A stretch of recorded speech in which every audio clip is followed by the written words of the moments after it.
आरक्षण पर सुप्रीम झटके के बाद नीतीश सरकार को विपक्ष भी झटके पर झटका दे रहा है। नमस्कार, दर्श न्यूज में आपका स्वागत है। मैं हूं अनुराग।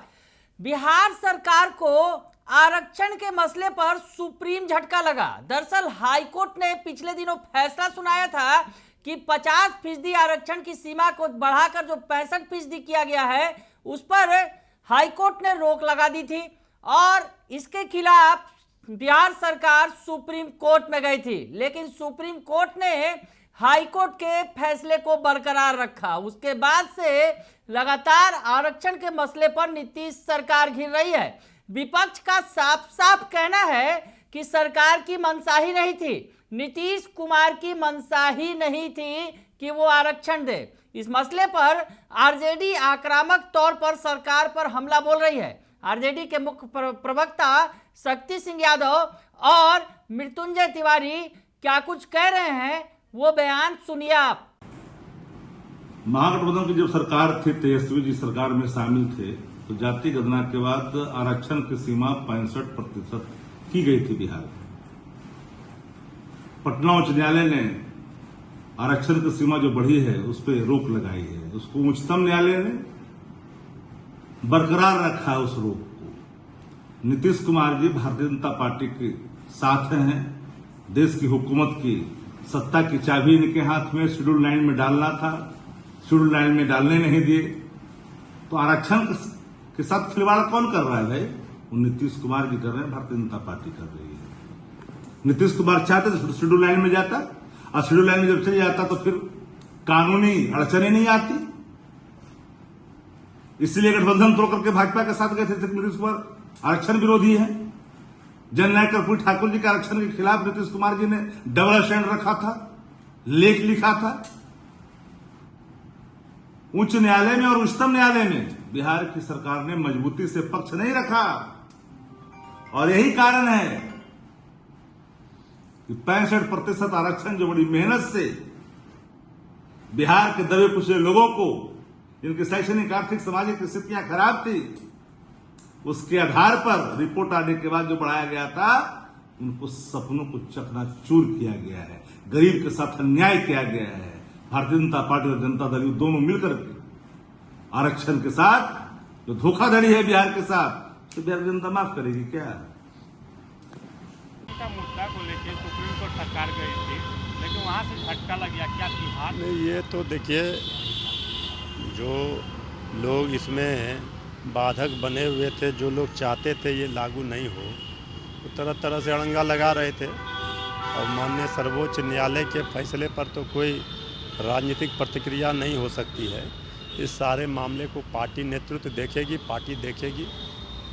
पार्टी का कमिटमेंट है। वो पार्टी, तेजस्वी यादव जी ने पहले भी कहा था कि 9वीं अनुसूची में डालिए, क्योंकि इसकी आशंका थी। अब ये स्थिति उत्पन्न हुई है तो पार्टी इस पूरे मामले को देखेगी और इस पर अध्ययन करेगी।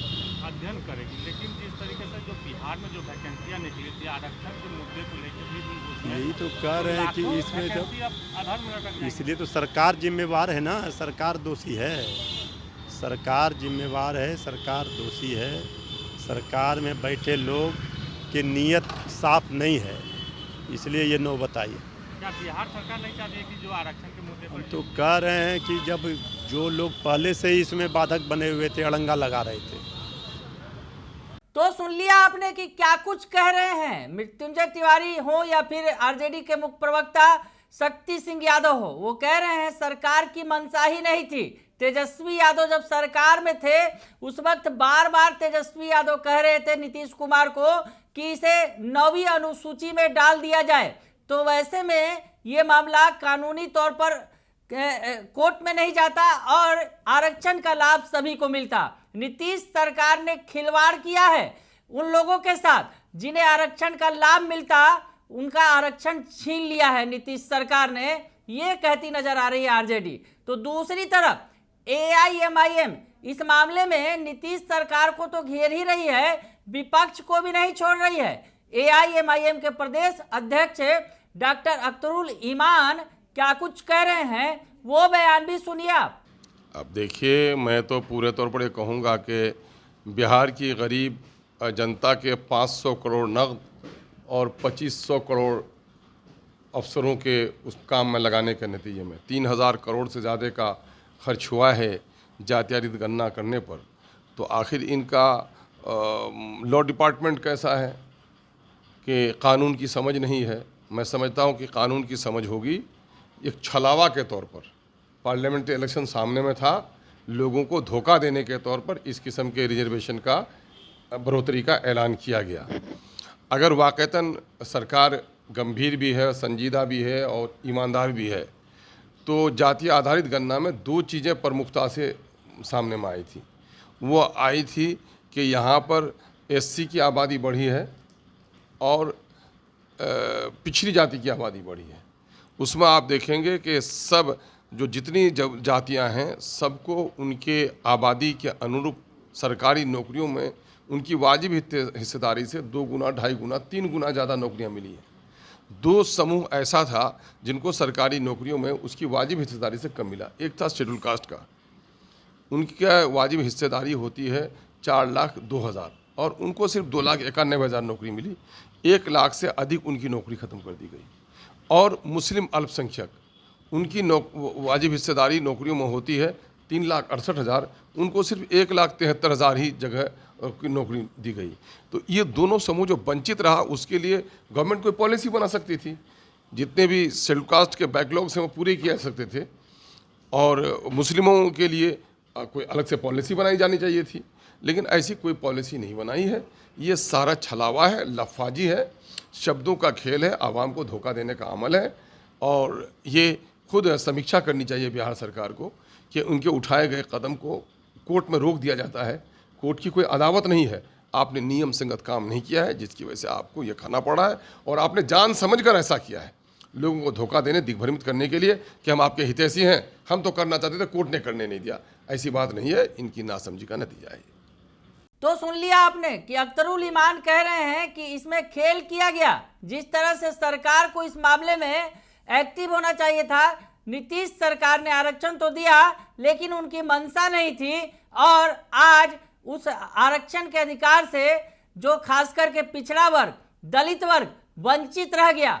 ऐसी स्थिति में इसका जिम्मेवार कौन है? सीधे सीधे सरकार है। नवी अनुसूची में डालने की जो बात थी वो क्यों नहीं किया गया, इस पर सवाल खड़े कर रहे हैं AIMIM के नेता डॉक्टर अख्तरुल ईमान। तो ऐसी स्थिति में सरकार को सुप्रीम झटका तो लगा ही आरक्षण के मसले पर, अब विपक्ष भी झटका पर झटका दे रहा है। आगे आगे देखिए होता है क्या, क्योंकि सुप्रीम कोर्ट ने सितंबर महीने में इस मामले पर विस्तृत सुनवाई की बात कही है। वैसे में सितंबर में जब इस पर विस्तृत सुनवाई होगी तो क्या कुछ होगा, लेकिन फिलहाल तो जिस तरह से सुप्रीम कोर्ट ने हाई कोर्ट के फैसले को बरकरार रखा है, वैसे में बिहार सरकार को मुंह की खानी पड़ी है। बने रहिए दर्श न्यूज के साथ, तमाम खबरों से आपको अपडेट रखेंगे।